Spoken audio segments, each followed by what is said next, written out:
کے بتائے ہوئے سبق کے مطابق کبھی بھی قوم کوئی معاشرہ ہمیشہ درست نہیں ہو سکتا اور ساروں کو درست کیا بھی نہیں جا سکتا اور ساروں سے منوایا بھی نہیں جا سکتا۔ اس آیت مبارکہ میں اللہ کریم نے ارشاد فرمایا وَإِنْ كَانَ طَائِفَةٌ مِّنْكُمْ، کہ اگر تم میں سے ایک گروہ، مفسرین کرام فرماتے ہیں اس سے پتہ چلا کہ نبی، رسول، پیغمبر اللہ کا کلام لے کر آتے ہیں، ان سے بڑھ کر قوم کی اصلاح کوئی نہیں کر سکتا، اور ان سے بڑھ کر ہدایت، ان سے بڑھ کر درستگی کوئی نہیں کرا سکتا۔ اس کے باوجود رب بھی اپنے رسولوں کو بھیجنے کے بعد بھی فرماتا ہے ایک گروہ، ساری قوم نہیں، ایک گروہ ایمان لانے والا ہے۔ تو لہٰذا یہ تعداد اہل ایمان کے لیے کبھی بھی اہم مسئلہ نہیں رہا، چاہے وہ 72 ہوں، چاہے وہ 313 ہوں، کہیں بھی میدان ہو، کہیں بھی معرکہ حق و باطل ہو، تعداد نہیں دیکھی جاتی، اور تعداد اگر دیکھی جائے گی تو ہو سکتا ہے کہ اہل ایمان کی تعداد کم ہی ہوگی۔ اور اللہ کریم نے یہ جو سورہ اعراف کی آیت مبارکہ ہے اس میں بھی بتایا کہ حضرت شعیب علیہ السلام کی قوم مخاطب ہے بظاہر، اور بتایا کہ وَإِنْ كَانَ طَائِفَةٌ مِّنْكُمْ آمَنُوا، کہ تم میں سے ایک گروہ ایمان لائے گا، سارے نہیں ایمان لائیں گے۔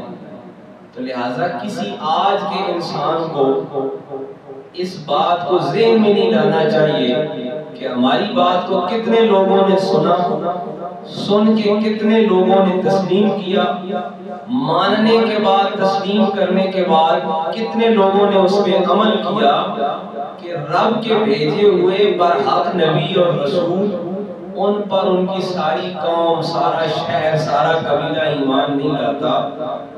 تو آج کے کسی انسان کی کیا طاقت ہے اور کیا اس کی استعداد ہے اور کیا اس کی جرت ہے کہ وہ ساروں سے منوا لے، سارے تسلیم کر لے، سارے مان لے، مان لینے کے بعد سارے عمل کر لے، یہ ممکن ہی نہیں ہے، اور یہ سوال بھی نہیں ہے، سوال ہے ہی نہیں، بلکہ جس طرح وہ آقا کریم علیہ السلام نے ارشاد فرمایا نا کہ وَمَا عَلَيْنَا إِلَّا الْبَلَاغُ، یہ کیوں کہا جاتا ہے کہ ہمارے ذمہ یہ ہے کہ ہم نے پہنچا دینا ہے۔ آقا کریم علیہ السلام سے بھی جب سوال ہوا نا کہ اتنے لوگوں نے مانا ہے، اتنے ماننے والے نہیں ہیں، تو آپ نے بتایا کہ ہمارا کام یہ نہیں ہے کہ تعداد کیا ہے، بلکہ ہمارا کام یہ ہے کہ ہم نے اپنی ذمہ داری پوری کر دینی ہے۔ حضرت شعیب علیہ السلام کی قوم میں سے بھی رب کائنات نے ارشاد فرمایا وَإِنْ كَانَ طَائِفَةٌ مِّنْكُمْ آمَنُوا بِالَّذِي أُرْسِلْتُ بِهِ، اور مفسرین کرام فرماتے ہیں کہ نبی اور رسول یہ دونوں الگ الگ مرتبے ہیں، نبی اور رسول دونوں الگ الگ اعزاز اور الگ الگ منصب ہیں۔ نبی ہے خبر دینے والا اور رسول ہے پیغام پہنچانے والا، رسالت دے کر آنے والا۔ یاد رکھیے ہر رسول نبی بھی ہوتا ہے، ہر نبی رسول نہیں ہوتا۔ جو 1,24,000 کم و بیش انبیاء کرام ہے نا، رسول وہ ہے جو نئی کتاب اور نئی شریعت لے کر آتا ہے۔ بنی اسرائیل میں بہت سارے ایسے انبیاء آئے جو نئی کتاب نہیں لے کر آئے، بلکہ وہ سابقہ نبیوں کی جو رسولوں کی کتاب ہے اسی کی ہی تبلیغ کرنے والے۔ قرآن مجید میں حضرت ہارون کا ذکر ہے، رب موسیٰ و ہارون، حضرت موسیٰ جو ہیں وہ رسول بھی ہیں نبی بھی ہیں، حضرت ہارون جو ہیں وہ نبی ہیں رسول نہیں ہیں۔ رسول جو نئی شریعت نئی کتاب لے کر آتا ہے اور اس کی کتاب اور شریعت لانے سے پہلے والے کی کتاب اور شریعت منسوخ ہو جاتی ہے۔ نبی جو ہوتا ہے وہ صرف پہلے والے کی موجود کتاب اور شریعت کی ہی اشاعت کرتا ہے۔ نبی غیب کی خبریں دینے والا۔ امام احمد رضا فاضل بریلوی رحمۃ اللہ علیہ نے اپنے ترجمہ میں نبی کا لفظی ترجمہ لکھا۔ لوگ آج کل کہتے ہیں ترجمہ جو ملے پڑھ لینا چاہیے، یہ سارے بھی نہیں پڑھنے چاہیے۔ لوگوں نے اس ترجمے میں بڑی بڑی بددیانتی کی ہے۔ امام احمد رضا فاضل بریلوی نے اردو میں ترجمہ کر کے برے صغیر پاک و ہند میں اردو پڑھنے والوں کا سب سے بڑا احسان کیا کہ قرآن مجید کو اگر سمجھنا ہے تو اس کو عشق و محبت کے ساتھ سمجھنا ہے۔ اس لیے فاضل بریلوی کو ہم امام عشق و محبت کہتے ہیں۔ وہ امام کس چیز کے ہیں؟ وہ امام عشق و محبت کے امام ہیں کہ نبی کا معنی کیا تو نبی لفظ کا ترجمہ کیا، لوگوں نے ترجمہ کیا تو نبی کو نبی لکھ دیا۔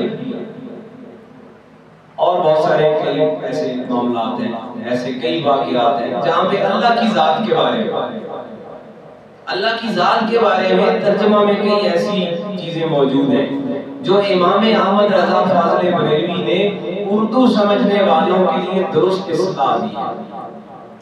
تو نبی کا لفظی ترجمہ اردو میں جب کیا تو اس کا ترجمہ کیا غیب کی خبر دینے والا۔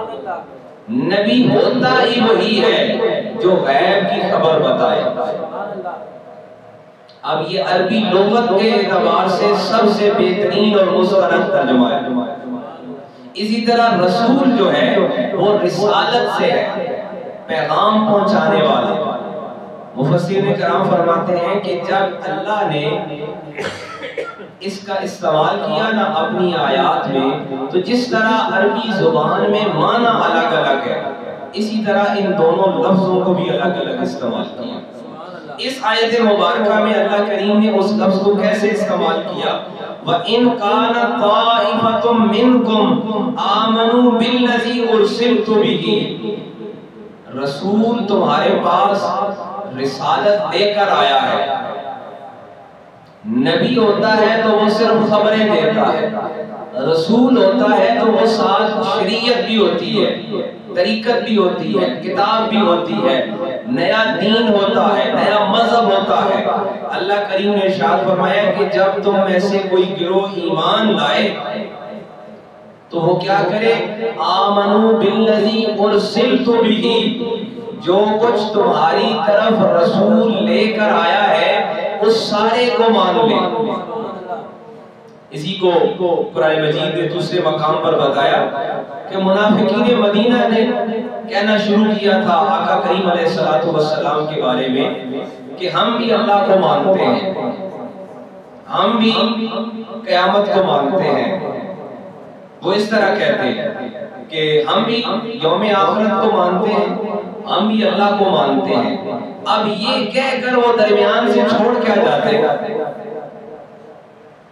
درمیان سے چھوڑنا یہ ہے کہ اصل میں اللہ کو ماننا، اصل میں یوم آخرت کو ماننا، وہ جو نبی اور رسول نے بتایا ہے وہ ماننا ہے۔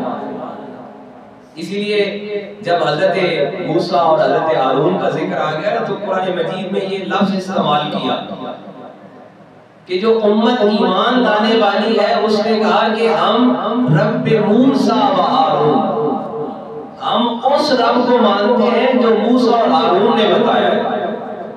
اور یہی بات کئی مرتبہ پہلے میں نے عرض کی کہ حضرت سیدنا صدیق اکبر رضی اللہ عنہ کو جب مشرکین مکہ نے کہا تھا کہ آپ کیا کر رہے ہیں، آپ نئے راستے پر چل پڑے ہیں، تو حضرت سیدنا صدیق اکبر نے کہا تھا کہ تم بیت اللہ کو مانتے ہو اور میں رب محمد کو مانتا ہوں، میں اس رب کو مانتا ہوں جس کا پتہ مجھے سرکار دو عالم نے بتایا تھا۔ انسانوں کو کیا پتا تھا کہ رب کون ہے؟ انسان کیسے جان سکتا ہے کہ پروردگار کون ہے؟ انسانوں کو پروردگار کا، خالق کا، مالک کا بتانے والے رسول ہیں۔ سورہ اعراف کی آیت نمبر 87، حضرت شعیب علیہ السلام کی قوم نے اعتراض کیا کہ ہم آپ کو کیسے مان لیں، آپ ہماری طرح کے بشر ہیں۔ اب دیکھیے یہی اعتراض انسانوں کے ذہن میں ہمیشہ چلتا رہا کہ نبی اور رسول ہماری طرح ہے، ہماری طرح لباس ہے، ہماری طرح کھانا پینا ہے، ہماری طرح گھر ہے، ہماری طرح جسم ہے، لہذا ہم کیسے مان لیں۔ اور دوسرا کہا کہ آپ کے کلام کو اللہ کا کلام کیسے مان لیں۔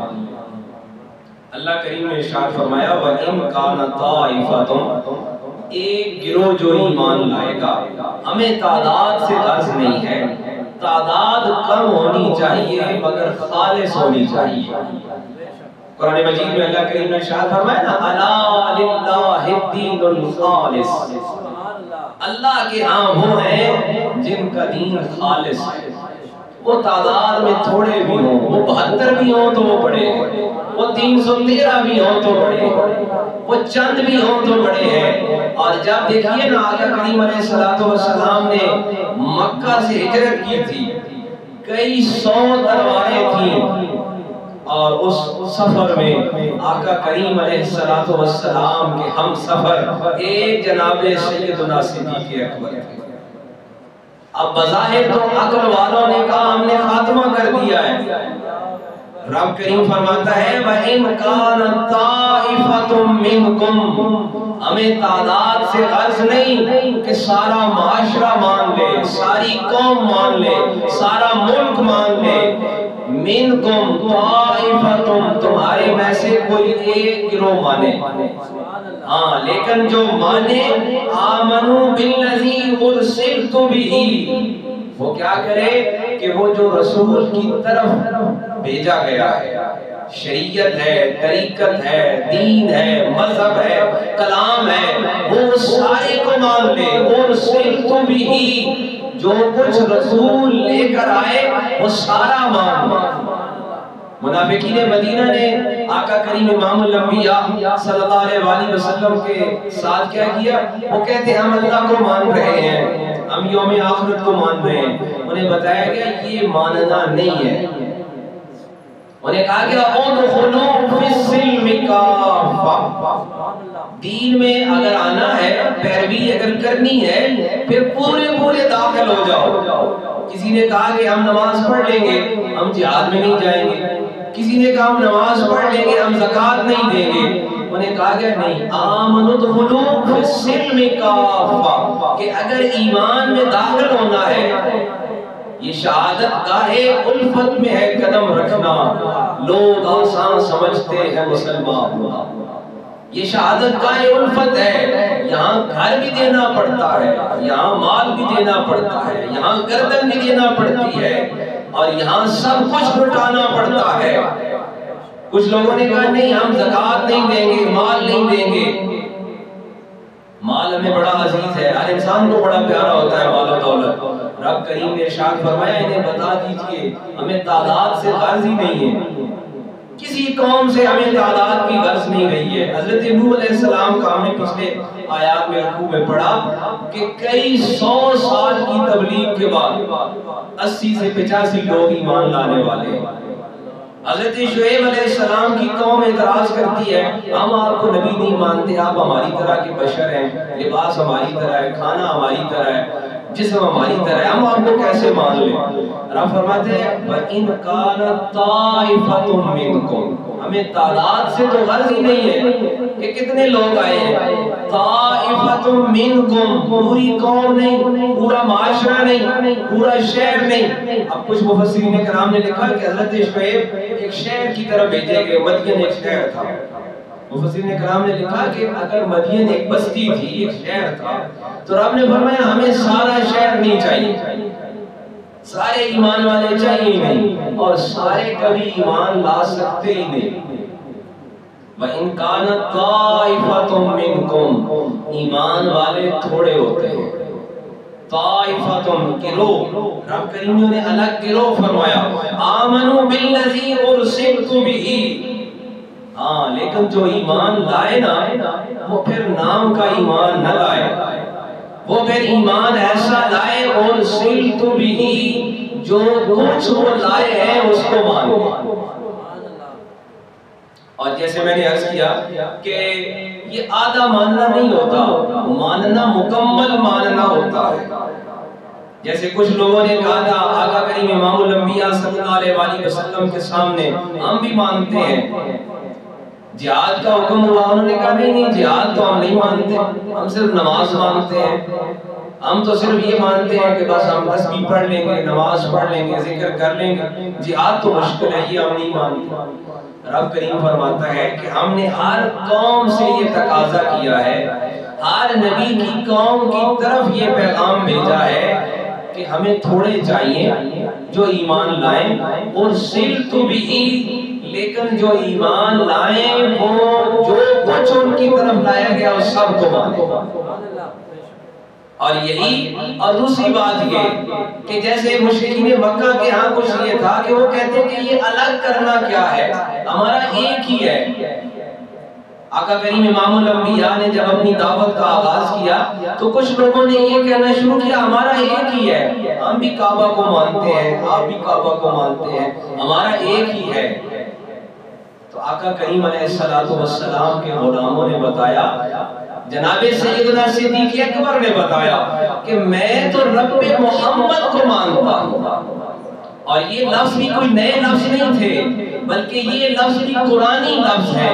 قرآن نے بتایا نا کہ جب حضرت موسیٰ کی قوم سے مکالمہ ہوا تو کچھ لوگوں نے کہا ہم بھی مانتے ہیں، ہم بھی خدا کو مانتے ہیں، تو انہیں کہا گیا کہ رب کا ماننا بھی وہ ماننا ہے کہ رب موسیٰ و ہارون، جو موسیٰ و ہارون کا رب مانے وہ رب کا ماننا قبول ہے۔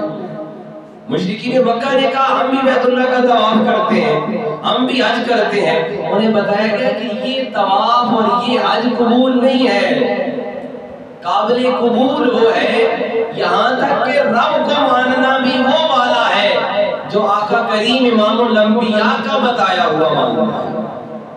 اور یہاں سورہ اعراف کی اس آیت مبارکہ میں انہیں کہا گیا کہ جو تم کہتے ہو نا کہ ہم مان رہے ہیں آدھا نہیں مان رہے، ہمیں یہ گروہ الگ ہو جائے، جو ماننے والوں کا ہے وہ گروہ الگ ہو جائے۔ آج دنیا کے بہت سے فلسفی یہ کہتے ہیں کہ انسانیت کو جمع ہو جانا چاہیے، یقیناً انسانیت کو جمع ہونا چاہیے اور انسانیت کو ایک ہی ہونا چاہیے، لیکن یاد رکھیے برائی اور بھلائی، شر اور خیر یہ جمع نہیں ہو سکتے۔ انسان سارے جمع ہو سکتے ہیں لیکن آپ شر اور خیر کو ملا نہیں سکتے۔ اور یہ یہی ہے کہ جو ایمان لانے والے ہیں وہ خیر ہیں۔ اب اسی آیت مبارکہ کا دوسرا حصہ دیکھیے، وَطَائِفَةٌ لَمْ يُؤْمِنُوا، اور وہ گروہ الگ ہو جائے جو ایمان نہیں لائے، فَاصْبِرُوا، دونوں صبر کرو۔ ظاہر ہے حکم کیا ہے، ہم انتشار نہیں چاہتے، ہم کسی پہ دباؤ نہیں چاہتے، ہم کسی پہ امارت نہیں چاہتے۔ فَاصْبِرُوا حَتَّى يَحْكُمَ اللَّهُ بَيْنَنَا، کہ جب اللہ تم دونوں میں فیصلہ فرمائے گا، وَهُوَ خَيْرُ الْحَاكِمِينَ، اور وہ سب سے بہترین حاکم ہے۔ حکومت کس کی ہے؟ دائمی حکومت کس کی ہے؟ حاکمیت اعلیٰ کس کی ہے؟ وہ صرف پروردگار عالم کی ہے۔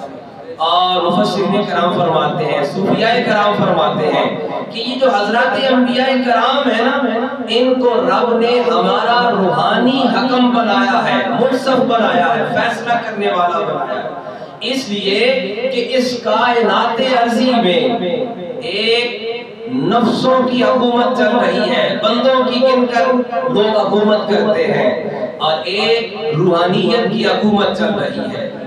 یہ جو بندے گن کر حکومت ہے نا، یہ بندے گن کر حکومت کر لینا اور بندوں کو ساتھ ملا لینا، یہ حکومتیں بآسانی ذاتی مفاد سے بدلی جا سکتی ہیں۔